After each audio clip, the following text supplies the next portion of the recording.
Video post केला होता ज्येष्ठ नागरिकांना म्हणजेच पेन्शन धारकांना जीवन प्रमाणपत्र जमा करण्यासंदर्भातला म्हणजेच लाईफ सर्टिफिकेट जमा करण्यासंदर्भातला।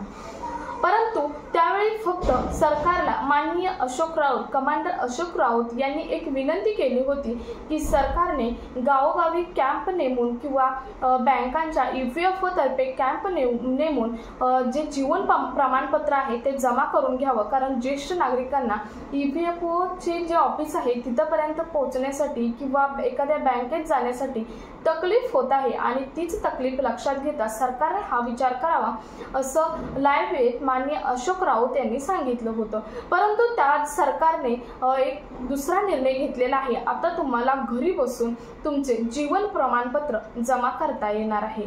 तुम्ही जर एक ज्येष्ठ नागरिक असाल, पेन्शन धारक असाल तर तुम्हाला ऑक्टोबर आणि नोव्हेंबर महिन्यामध्ये जीवन प्रमाणपत्र दरवर्षी जमा करावं लागतं आणि याचा अर्थ असतो तुम्ही हयात असाल याचा हा पुरावा असतो, म्हणजेच तुम्ही जिवंत आहे याचा हा पुरावा असतो आणि दरवर्षी हा पुरावा तुम्हाला सरकार पुढे सादर करावा लागतो, तरच तुम्हाला पुढे जी तुमची पेन्शन आहे ती पेन्शन कंटिन्यू राहते।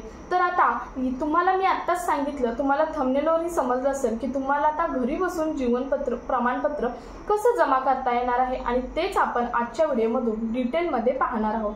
त्यामुळे व्हिडिओ स्किप न करता शेवटपर्यंत पहा। चॅनलवर पहिल्यांदा आला असेल तर अशाच महत्त्वपूर्ण अपडेटसाठी चॅनल सबस्क्राइब करा, शेजारील बेल आयकॉन सुद्धा ऑन करून ठेवा, म्हणजे असेच महत्त्वपूर्ण अपडेट तुमच्यापर्यंत रेग्युलर पोहोचत राहतील।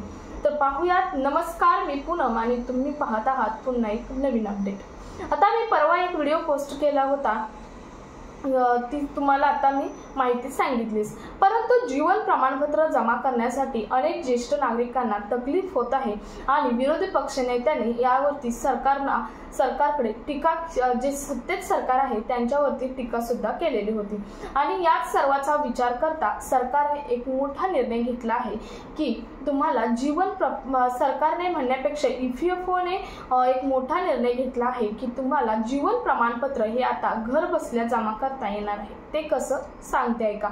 तुम्हाला आता परवा EPFO आणि पोस्ट पेमेंट बँक म्हणजेच आपण डाकघर म्हणतो किंवा पोस्ट म्हणतो यांची एक मीटिंग झालेली आहे। या मीटिंगमध्ये त्यांनी एक मोठा निर्णय घेतलेला आहे। आता EPFOच्या ऑफिसला प्रत्येक पेन्शन धारकांना पोहोचणं शक्य नाही आणि त्यामुळेच पोस्ट पेमेंट बँकने EPFOला मदत करावी असं EPFOने सांगितलं आणि त्याच वेळी पोस्ट पेमेंट बँकने सुद्धा ही त्यांची मदत ही स्वीकारलेली आहे आणि पोस्ट पेमेंट बँकमधून तुम्हाला आता जीवन प्रमाणपत्र म्हणजेच लाईफ सर्टिफिकेट जमा करता येणार आहे। आता तुम्ही म्हणाल मग आम्हाला पोस्टात तर जावंच लागणार आहे आणि तुम्ही काय म्हणता घरी बसल्या आम्हाला जे जीवन प्रमाणपत्र आहे ते जमा करता येईल, तर असे नाही। यांचा एक अतिशय महत्त्वाचा निर्णय झालेला आहे, तो म्हणजे पोस्ट पेमेंट बँकमधील जो पोस्टमन असतो, जो की घरोघरी जाऊन तुमचं जे लेटर असेल किंवा काहीही आलेलं असेल पोस्टातून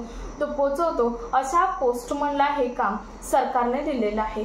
सरकारकडून आता EPFOच्या माध्यमातून पोस्टमनला एक थंब मशीन आणि फेस स्कॅनिंग मशीन सुद्धा दिली जाणार आहे। त्याच्याद्वारे त्यांना घरोघरी जाऊन त्यांचं फेस किंवा जर थंब स्कॅनिंग होत असेल तर करणार आणि नसेल तर फेस स्कॅनिंग करून तुमचं जीवन प्रमाणपत्र जमा करता येणार आहे, म्हणजेच तुम्हाला घर बसल्या जीवन प्रमाणपत्र हे जमा करता येणार आहे। तर तुम्हाला समजलं असेल, जीवन प्रमाणपत्र जमा करण्यासाठी आता तुम्हाला कुठेही जाण्याची गरज नाही, तुम्हाला आता घरी बसून जीवन प्रमाणपत्र जमा हे करता येणार आहे। सर्वात महत्त्वाची ही जबाबदारी पोस्ट आहेत म्हणजेच इंडियन पोस्ट पेमेंट बँक या बँकेमध्ये जमा हे करता येणार आहे। सो हा महत्त्वपूर्ण व्हिडिओ जास्तीत जास्त पेन्शन धारकांपर्यंत शेअर करा। तुमचे यावरती मत काय आहे तुम्ही कमेंट्समध्ये जरूर विचारू शकता आणि चॅनलवर जर पहिल्यांदा आला असेल तर चॅनल सबस्क्राइब करायला मात्र विसरू नका। भेटूयात पुढच्या एका नवीन अपडेट सोबत, तोपर्यंत धन्यवाद।